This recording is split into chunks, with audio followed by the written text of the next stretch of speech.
नमस्कार, active news महक में आपका स्वागत है। मैं हूं आपके साथ आरोही। देखते हैं आज की नई ताजा खबरों में क्या है आपके लिए खास।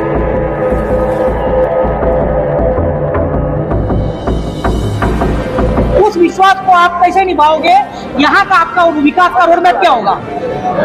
जरूर, जो महाविकास आघाड़ी ने हमारे को वसई में उम्मीदवारी दी है, तो उनका जो हमारे ऊपर आशीर्वाद है उसके लिए उसका धन्यवाद हम लोग करते हैं सब कार्यकर्ता की तरफ से।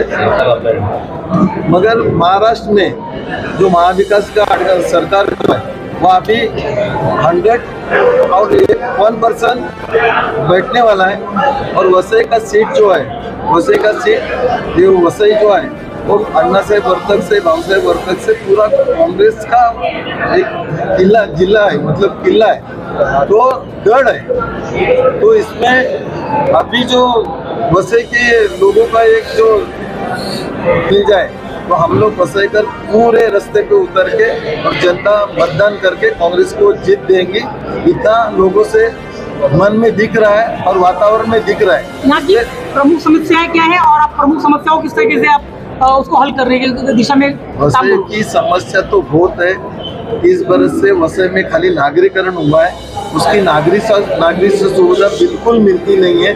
जो पानी है, रास्ता है, हेल्थ का जो समस्या है, हमारे 29 गांव जो अटका के रखे हैं 12 बरस, इसको गवर्नमेंट से नहीं बोलते।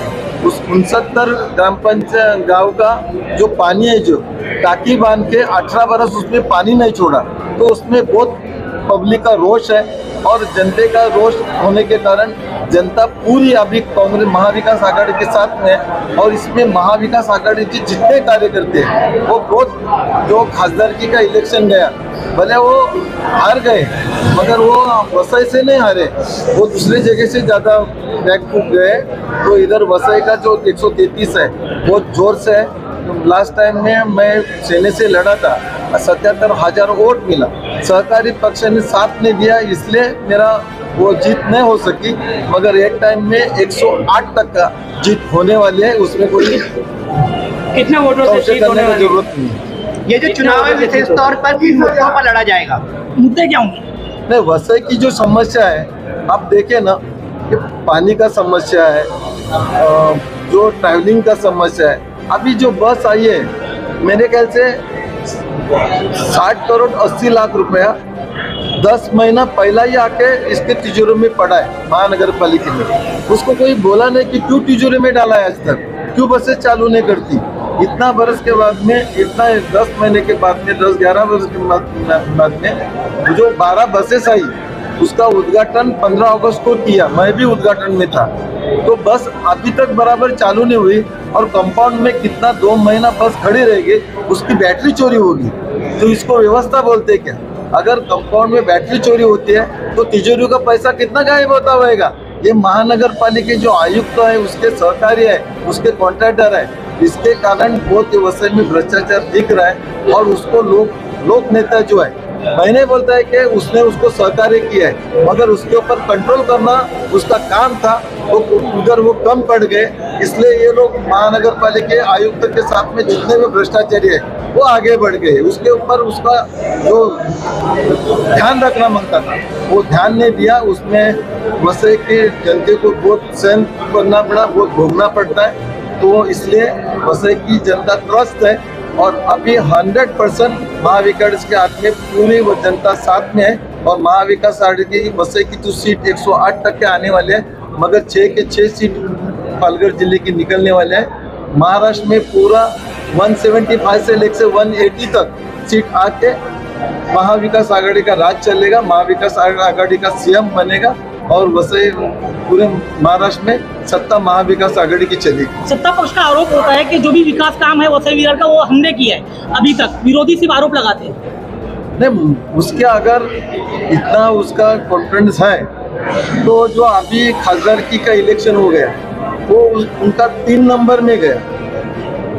वही जवाब है कि जनता, अगर आप जनता का काम करते तो इतना 3 नंबर में नहीं फेंकते ना। और दूसरा बात क्या, आज तक जीत उनकी हो रही है तो कांग्रेस का सहकार्य लेके हुई है, उनके ऊपर तो कभी जीत के नहीं। अभी भी वो लोग सीट मांग रहे थे। अगर आपकी खुद की ताकत है तो क्यों दूसरे के पास सीट मांगने को जाते हैं? क्यों दूसरे पक्ष को कार्यकर्ता को डिस्टर्ब करते, कौन उम्मीदवारों को डिस्टर्ब करते?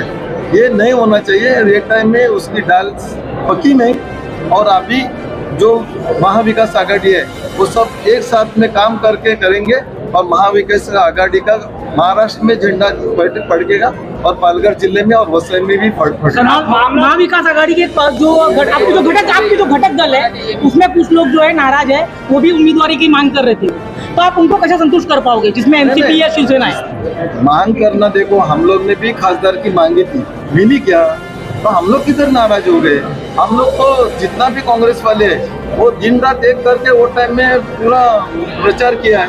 कभी हम लोग ने ऐसे नहीं किए कि वो सेने की सीट है। हमारी महाविकास आघाड़ी के लिए हमारी वो बहन थी, बहन समझ के हम लोग ने काम किया है। कभी कभी कोई बताएगा कि कांग्रेस वाले कभी उसके बारे में कम पड़े हैं क्या? तो जो भी है वो उंगली पे गिनने वाले तो थोड़े से नाराज होंगे, मगर मेरे ख्याल से वो अफवाह है। वो तो उसका हक है ना, सीट मांगना तो उनका हक है ना महाविकास आघाड़ी। तो हम लोग उसकी इज्जत करते, मगर ऐसा कुछ अभी जब माहौल हो गए, एक दफा सीट डिक्लेयर हो गई, तो हम लोग सब कार्यकर्ता एकजुट होकर काम करेंगे। कोई संशय लेने का बिल्कुल जरूरत नहीं, सब ताकत से उतरेंगे। जिक्र किया लोकसभा के चुनाव का, लेकिन विधानसभा के चुनाव में हर बार ये देखा गया है 35 सालों से एक सत्ता लगातार राज करती आई है। उसी के साथ में एक तरफ आपकी लड़ाई स्थानीय सत्ता से है, दूसरी तरफ महायुति जो लाडली बहन जैसी योजनाएं लगातार चला रही है, तो क्या कुछ कहना चाहेंगे?